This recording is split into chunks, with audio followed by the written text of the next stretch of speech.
Being an artist in the VFX industry is the goal of many aspiring artists, but there is a difference between reality and fantasy. Because working in VFX is great, but it is not all sunshine and rainbows. Over the years, we have seen many studios working their artists to death with endless additional hours. Some even sleep in the studio to finish their tasks, which is also known as crunch. Some suffer from lack of compensation, stress, and other conditions. But today, we're gonna talk about a concept known among VFX artists as pixel.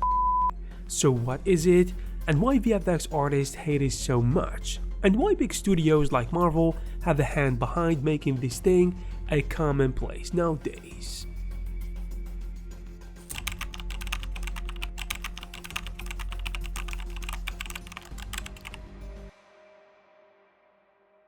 Getting pixel is, in a nutshell, something I'm sure many of you have already experienced before, without even knowing the name. It is that frustrating scenario where a client is constantly nitpicking on the work that VFX artists produce, and they focus on minor details that hardly matter in the bigger picture, if you think about that. It gets so bad at times that they make them tweak pixels. Crazy, right? I think this is where the name came from.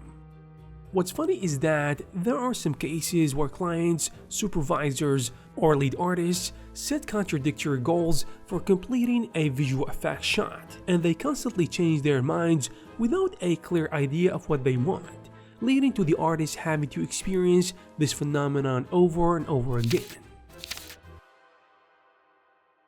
The sad truth is that right now this is a well-known practice that artists have to go through in the VFX industry. And yes, even in big studios. Actually, let me correct that. It is especially the case in big studios. People often expect that working in these studios is a fantasy where artists could express their creativity and artistic capabilities. Granted, it could be an interesting opportunity for many. However, it is important to accept the hard conditions and to live through the experience of getting pixel. Just like this VFX artist who said, the endless circle of notes on everything I've worked on made me lose morale probably 3 months in. One batch of shots in particular went around in circles with ridiculously specific notes or notes pulled out of nowhere, which contradicted previous notes. After working for months on these shots with 1 week to go of the whole show, this guy out of nowhere pulled out a shot from another studio and started talking about how he liked this and that vague thing for inspiration. As we can see, this is not an experience we can run away from.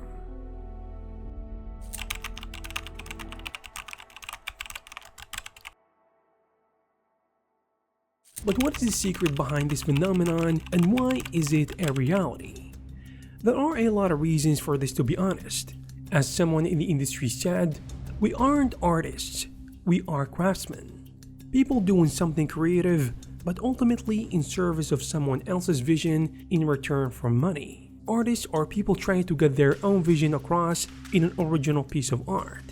At best, we are artists right up till version 2, because everything after version 1 that you receive notes on, you are a craftsman, doing something someone else is telling you. Let's face it, VFX has become a demanding field, where production companies have total power and where they are pushing unrealistic expectations and deadlines to get the visual effects done. Clients might request changes to a shot and want the studios to keep working on it even if they have no idea what they want themselves, to the extent of even asking to change the entire setting or the environment late in the movie's post-production. Just for the sake of the argument, let's use Marvel as an example, a company that is notoriously known for the concept of pixel.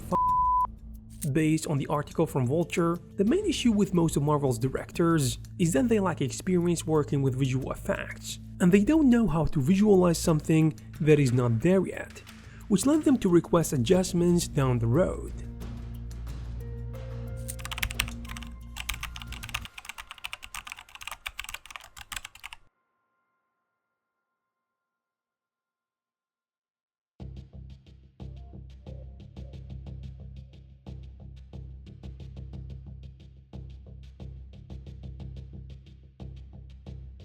The harsh reality of being pixel-fucked is more complex than what it seems like. It is not just about artists losing the joy of their craft, because behind the closed doors of the industry, there is a work culture that is deeply broken, where a lot of artists are getting constantly exploited for two main reasons.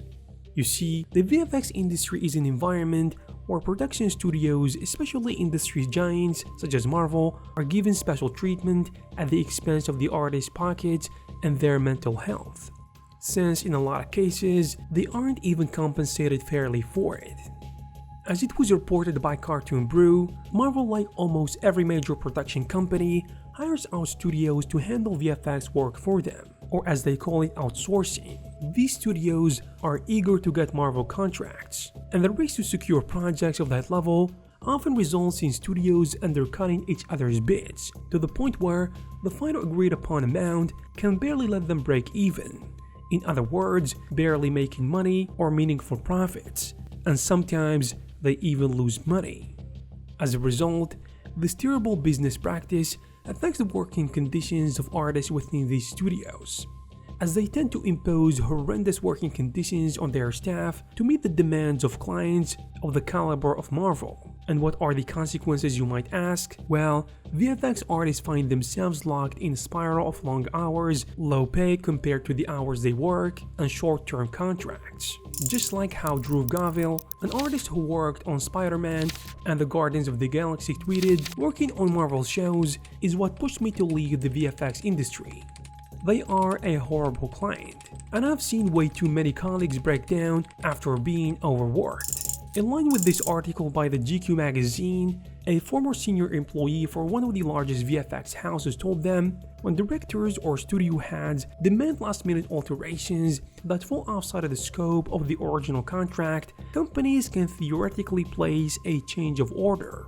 But if you piss off one of them and they take their business away, there is a whole chunk of potential work from that studio that disappears. The second reason why artists allow themselves to be exploited this way is the nature of the industry, because it is known that you have to suffer till you build for yourself a network and enough credits to pull yourself up to the big leagues if you make it in the first place, due to how challenging it is. But this is the reason why a lot of artists accept to work under these conditions, other than having to make a living, of course.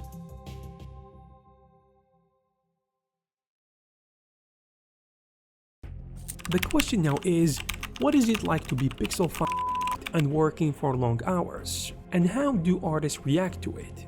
Well, it is mostly negative, because artists are pushed to both their physical and mental limits due to the stress that comes with the job, especially the tight deadlines and everything that comes with it. According to a GQ magazine article, a former senior VFX artist on several major blockbusters who has left the industry due to burnout said, the artists inevitably shoulder the burden, working destructively long hours, demanding their physical and mental health, and tumbling into burnout. It was not uncommon to walk to bathrooms to find people crying, and I've had to console people falling apart at 2 in the morning at their desks. Or in another incident, where in a particularly intense period, managers at one of the VFX studios blocked the office doors to prevent the staff from leaving at the end of the day, to the point where a VFX worker said, "I have been worked to the point where I felt like I was gonna die."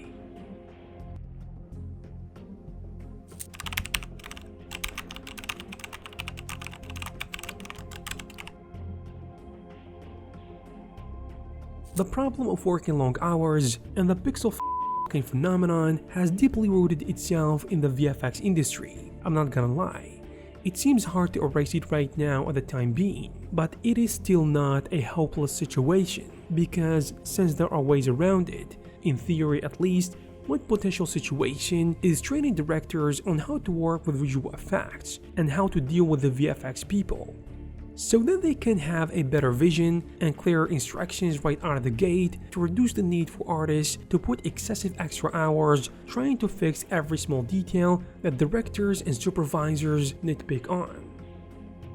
I hope you guys found this video useful and informative. If you did, please subscribe to this channel and leave a comment down below to let us know what you think. Thank you guys very much for watching, and I will see you in the next one.